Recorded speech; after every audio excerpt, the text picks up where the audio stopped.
Hello, everyone. My name is Matthew Remski, and this is the Anti-Fascist Dad podcast, episode 16. Mark Carney is not your anti-fascist dad. For decades, countries like Canada prospered under what we called the rules-based international order. We joined its institutions, we praised its principles, we benefited from its predictability. And because of that, we could pursue values-based foreign policies under its protection. We knew the story of the international rules-based order was partially false, that the strongest would exempt themselves when convenient, that trade rules were enforced asymmetrically. And we knew that international law applied with varying rigor depending on the identity of the accused or the victim. This fiction was useful, and American hegemony in particular helped provide public goods, open sea lanes, a stable financial system, collective security, and support for frameworks for resolving disputes. So we placed the sign in the window.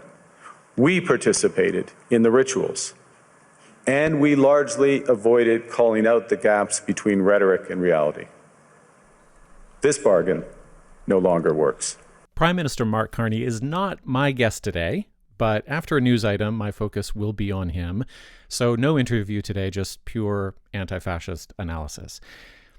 Because Carney's recent speech at Davos really is as important as everyone's saying it is, I'm going to take some time with it.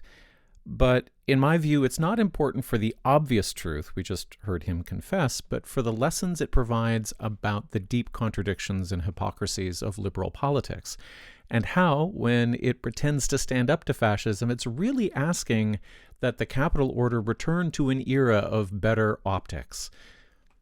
Carney told a truth about neoliberalism that conceals a bigger lie about capitalist realism. And what I think it's really interesting as well is that he pulled this off with the affect of a benevolent patriarch, and I think that can be really attractive and distracting. So that's coming up. Now, for housekeeping, you can find me on Blue Sky and Instagram under my name, and I'm on YouTube and TikTok as well as Anti-Fascist Dad. The Patreon for this show is at Anti-Fascist Dad Podcast, where subscribers get early access to every second part of the main feed episode. So this week I'm dividing things up by analyzing the speech itself, and in the Patreon bonus, which is up now but will unlock here in a few weeks, I'll be discussing how Carney presents a familiar type of masculinity and paternal caregiving, and also how it falls short.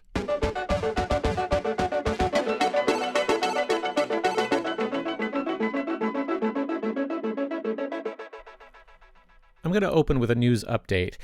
In episode 11 with Richard Gilman-Opalski, I highlighted a press conference in which the premier of my home province, Ontario, Doug Ford, answered a question about the ethics of an Ontario-based truck manufacturer called Roshel supplying ICE with armored vehicles. Now, Ford basically smirked and said, "I think it's great." And the question was about 20 Senator armored vehicles that were rush ordered by ICE at a price tag of $10 million. And the rush order was made on the grounds that Roshel alone could meet the technical and delivery requirements at speed. So the follow-up today is that in videos from the aftermath of the murder of Alex Preddy, who was killed in Minneapolis by either ICE or the Border Patrol under the command of Bovino and Nome, a Roshel senator can be seen entering the neighborhood to confront the protesters that gathered immediately afterward. So now we see the impacts of this cross-border military corporate alignment in full view. There is a fig leaf law on the Canadian side called the Export and Import Permits Act, which mandates a human rights risk assessment and a review of the sale against Canada's obligations under the Arms Trade Treaty. However, Canada has a long-standing U.S. exemption under the EIPA, which means that many military and dual-use goods exported to the United States do not require individual permits or vetting. A similarly toothless vetting arrangement covers Rochel's use of the Ford 550 chassis for their vehicles, because the Senator is an upfitted vehicle. They don't build it from scratch. The Ford Motor Company does have to approve all third-party upfitted products, but only in terms of its own technical standards. Like, no buyer has to disclose whether the truck will be used for military, police, or border security applications. No buyer has to pass a human rights assessment or screening for the end use of their product. Now, there is a moral tradition here, I guess. We should remember that Ford ran a subsidiary in Nazi Germany that produced a full range of military vehicles using forced and, at the end, concentration camp labor. And that pretty much leads into my main story this week, which really centers on the fact that capitalism is borderless and anarchic, and that a technocrat like Prime Minister Mark Carney can score a huge diplomatic victory at Davos in last week's speech by admitting this, but not because his aim is human rights or environmental or labor protection. His aim is to mitigate the financial unpredictability from a banking point of view of dealing with a fascist trading partner. Finally, for this update, to underline the interconnectedness of things, it's worth remembering that Roshel was founded by Soviet-born, Israel-raised Roman Shimonov, who spent 15 years in the IDF. So here we have a Canadian company owned by an ex-IDF Israeli selling armored vehicles to ICE agents, many of whom actually receive training through the IDF, and they're using that equipment and that training on American citizens. So when you hear anti-fascist activists say that opposing the genocide in Gaza is a front line in the global response to global fascism, this is the kind of thing they're talking about.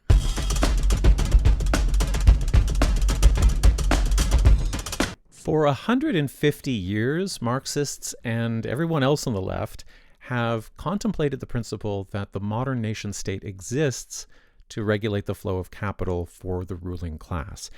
And this means that domestic and international legal frameworks, as Carney admitted at Davos, have a pretense of legitimacy until they are bent and broken and discarded if they interfere with that power.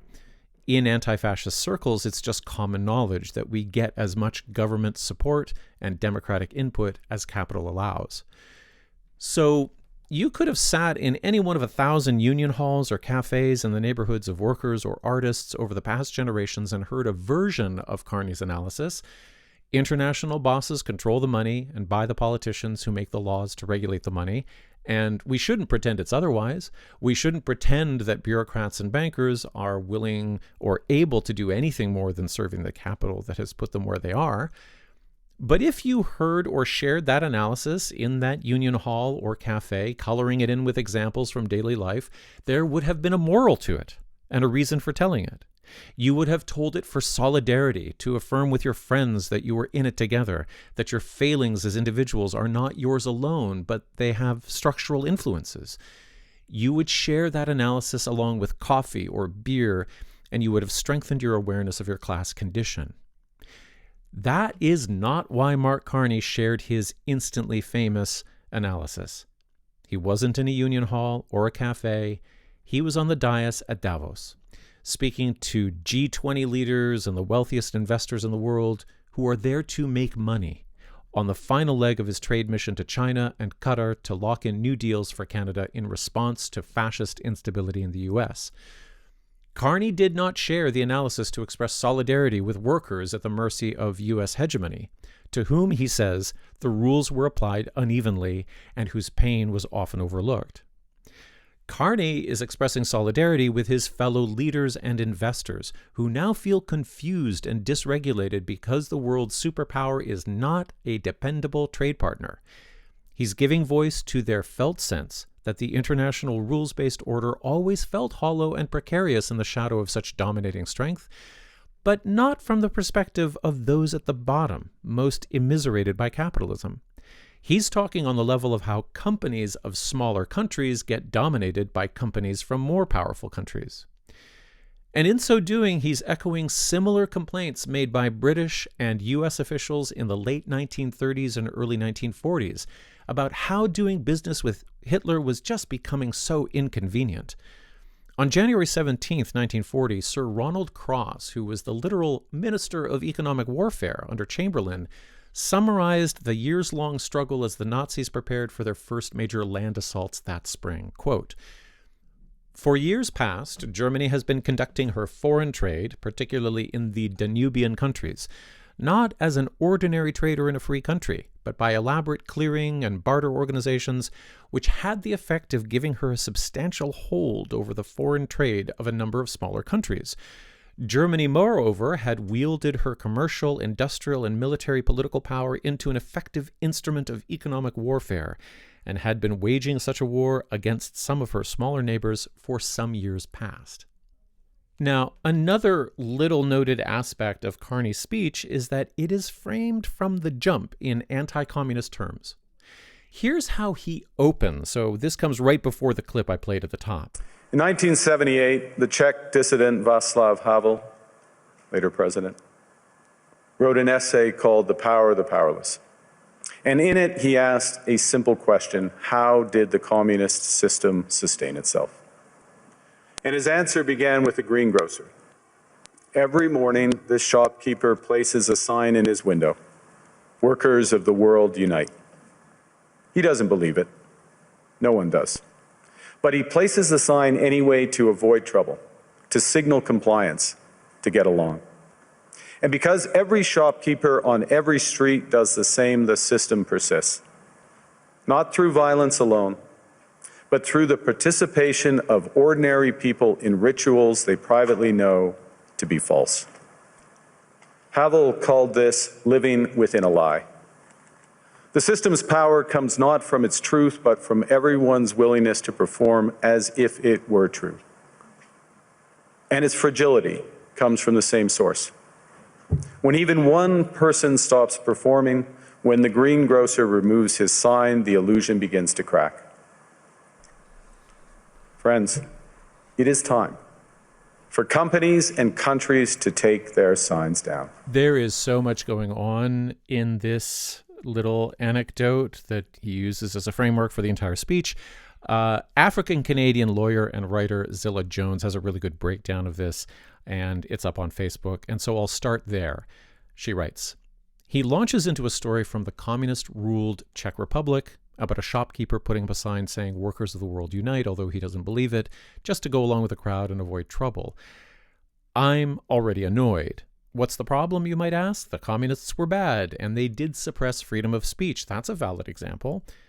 The problem is that Carney chooses a communist regime in Europe that was dismantled 35 years or so ago. He chooses a leftist, socialist regime. However, the current threat to the world is from the right. We have had extreme right-wing regimes also denying freedom of speech over the last 35 years, yet Carney makes his attack on the defunct communist bloc. He's reminding everyone that he's a capitalist first and foremost. He's not there to truthfully analyze and critique late-stage capitalism. He's there to unite the corporations and billionaires of the world through a shared hatred of the old commie bogeyman, the lowest hanging fruit there is." So Havel was indeed writing in his essay here, as in his plays, about the sclerotic and repressive state of existence in the Soviet Union after 3 decades of Cold War struggles, sanctions, and counter-revolutionary pressures. He was a faithful documentarian of the Soviet mood prior to collapse. But when Carney takes Havel's vignette as a metaphor, he equates the humble greengrocer, the ordinary person ambivalently participating in communist rhetoric, with what he calls middle power countries like Canada, which for decades have been actively propping up imperial capitalism. He is telling his network of oligarchs and bureaucrats that they are like the ordinary people of Havel's story, just selling vegetables, who must now bravely stand up to the state. Maybe, I guess, as in being workers and uniting. And about that phrase, "Workers of the World Unite," from the Communist Manifesto of 1848, what is Carney equating that with? He's equating it with the neoliberal belief that he is repudiating in the rules-based international order. He is equating a rallying cry of class consciousness with the illusion that he's trying to dispel. Now, it's worth noting here that Havel is the perfect literary figure for Carney as a former Soviet dissident who, by the time he was president of the Czech Republic, had fully embraced Western powers and policies, supporting NATO expansion and US-led military interventions in Yugoslavia, Afghanistan, and Iraq, which he framed as defenses of human rights. He accepted the logic of neoliberal post-communist shock therapy through austerity and deregulation, and he downplayed class conflict and social dislocation. And it's not surprising, given his family background, which was shaped by his family's fall from its elite bourgeois status in the communist takeover of 1948. Havel was born in 1936, and his father and grandfather were real estate tycoons who owned major properties, including the Lucerna Palace. This contributed to Havel's lifelong emphasis on moral responsibility and personal conscience, as opposed to class struggle as the foundation of his politics. Now, a side note, in an upcoming episode over on Conspirituality, I'm going to be looking at Carney's speech through the lens of his devout Catholicism, which I'll argue connects another set of dots back to Havel, who was actually part of a post-Soviet spiritual dissidence movement that used New Age philosophy and resuscitated Orthodox Christianity to basically argue that God and consciousness could heal the wounds of Soviet trauma. Conspirituality is a good place to lay that out because typically we analyze how New Age or reactionary religious groups wind up running cover for capitalism while also providing dissociative relief from it.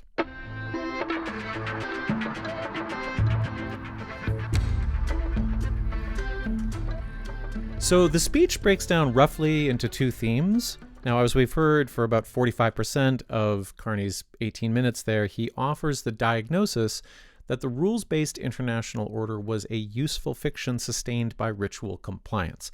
But how was it useful? He says, this fiction was useful, and American hegemony in particular helped provide public goods, open sea lanes, a stable financial system, collective security, and support for frameworks for resolving disputes. Now, in a dialogue with Avi Lewis, who's now running for the federal leadership of the left-wing New Democratic Party here in Canada, Yanis Varoufakis broke down the hypocrisies of this list of benefits. And I thought, okay, now what are these public goods? And then I read on. Open sea lanes. Really? Has he talked to the people of Cuba? The embargo of a whole people by the West, not just by the United States? Who are being suffocated simply because they don't accept the Miami mafia to go back and run the casinos and the brothels. Then the next thing was a stable financial system. What? I mean, he was the central banker of Canada when the stable financial system provided by the United States went belly up. And, you know, he wasn't a bad central banker by the standards of centrist central bankers when that happened. And that is what made him rather palatable. And then he was given the job of the central banker of Britain and so on. But to describe the financialization cabal as a stable economic system, financial system, my goodness. Then what's the next thing? Collective security. Did he ever talk to the people of Iraq? To the people of Afghanistan, later on to the people of Libya? Or is it that these people are brown and, you know, they are far away and we don't care about them? We care about the Danes. Maybe that's what he meant. And then he said, it supported, that is the international rules-based, or the American hegemony, it supported a framework for resolving disputes. Has he talked to the Palestinians? Now, Carney says, this bargain has collapsed. The great powers weaponized trade, finance, and integration. Multilateral institutions have been weakened, and living within the lie of mutual benefit now produces vulnerability and subordination for middle powers like Canada. This is the part of the speech that got the most attention. But then there's a second half to it. This is more than half the allotted time, in which Carney offers his proposed medicine for that lie, which kind of amounts to just a raft of conservative capitalist policies. Strengthening middle powers like Canada against Trumpian chaos will require tax cuts on capital gains and business investment, loosening of federal regulations on interprovincial trade, and fast-tracking about $1 trillion in investment in oil extraction, AI, critical minerals, and shipping corridors. But he omits the details of how all this is shaken out over the first 10 months of his leadership here in Canada. He's fast-tracking capital construction by centralizing cabinet power. He's prioritizing oil production by rolling back climate rules and waiving labor review. And he is helping to resume pipeline plans without First Nations consent. His point is that better forms of capitalism will resist the domination of fascist states. But his politics are those of a banker. He's all about capital mobilization and diversified trade networks, but absent from his speech is any clue that social policy is key to preventing fascist revolution. So of course he doesn't speak of labor unions or collective bargaining, and incredibly he doesn't focus on these in his discourse on AI and upcoming labor displacements either. He doesn't mention social safety nets as democratic stabilizers, anti-inequality or redistribution measures, anti-racism, minority protection, migrant rights. He doesn't talk about education, culture, or media as democratic counterweights. But I want to point out a silence at the threshold between these two themes. The old world is fading and the new world is struggling to be born, as Gramsci wrote while imprisoned by Italian fascists back in the 1930s. Carney left out the last line, which is, "Now is the time of monsters," because they were all there in the room with him and also in the mirror. But here's what stood out about this transition. Let me just play this again. We knew the story of the international rules-based order was partially false, that the strongest would exempt themselves when convenient, that trade rules were enforced asymmetrically. And we knew that international law applied with varying rigor depending on the identity of the accused or the victim. So, as I said on Instagram, do you hear the distant and observatory tone, the royal we, the gentle head-shaking sigh as the brave and sober leader looks back on past mistakes that, gee whiz, just couldn't be really avoided? Do you hear how the eloquent melancholy both accepts and deflects responsibility? And did you hear how the word bargain stands in for complicity? Now, a lot of people were very taken in by this national level confession, but I hope they become aware of the effect of strategic transparency or the fostering of trust by telling a superficial truth that dissuades people from probing deeper. So I did a lot of journalism in the Me Too era, and often the first public apology from an accused would be kind of generalized and vague. I have at times been inappropriate in my behavior with women, and it's best for me just to get clear about that and be very honest, and then I can start with this clean slate. And everyone kind of gives him a clean slate. They nod and they say, wow, it's a new day. And he continues to get attention and power. And that's partly because people are just relieved to get something. But I think it's good to be clear that in confessing to the illusion of the rules-based order, he also is confessing to generations of liberal bootlicking. Because what is in his bucket of boomer and Gen X responsibility on the political stage? Support for U.S. military hegemony going back decades, full-chested participation in Cold War interventions and Middle East oil imperialism, free trade agreements that gut labor movements and create hideous suffering in the global South. Canada played a major role in the coup against Jean-Bertrand Aristide in Haiti. This was an act of neocolonial regime change disguised as humanitarianism. And we have supported U.S. policy toward Israel up to and including genocide. And then also there are all of the intelligence integrations and military hardware integrations, as in the case of Roshel. If Carney gave this speech at the International Criminal Court or the International Court of Justice, instead of to his investment network friends, it would suddenly sound a lot different. The confession that we allowed the rules to be applied unevenly, that we helped the strongest exempt themselves, that we avoided highlighting injustice. Downstream of each of those choices, there are piles of dead bodies, forests of felled trees, generations of precarious employment, and degrees of global warming. So when I talk about the silence at the threshold between the two parts of the speech, that's what I'm talking about. His job is not to dwell on the past. It is to plow forward with a better-looking version of the status quo. And that speed, combined with the capacity to float through the emotional implications of admitting complicity to imperial violence, these are all characteristics of a particular type of compartmentalized and avoidant masculinity. And that's what I'm going to turn my attention to in part 2. It's up on Patreon now, but I'll also unlock it here in a few weeks. I hope it's helpful because I think one of the most troubling aspects of Mark Carney, and there are other men like him, is just how decent-seeming he appears. He's calm and measured and soft-spoken. He's a great skater. I said on Instagram that amidst the horror show of the current American leadership, it can feel good to encounter a more benevolent patriarch who is kinder, softer, more honest, or so it seems. And I think liberalism's greatest advantage in psychosocial terms is its ability to speak to the human need for continuity, for reassurances that things will be okay, that our better angels will prevail. And so, a lot of Canadians heaved this sigh of relief when they heard Carney and understood him to be the adult in the room at Davos, to be bringing dignity and poise to that dais, and to be exposing Trump for the rotting and demented fascist he is. But as they breathed that sigh of relief, I thought it was kind of like hearing people relax in relation to a safer father figure. It's long been understood in anti-fascist culture that given the choice, liberals will opt for the perceived safety of order over change.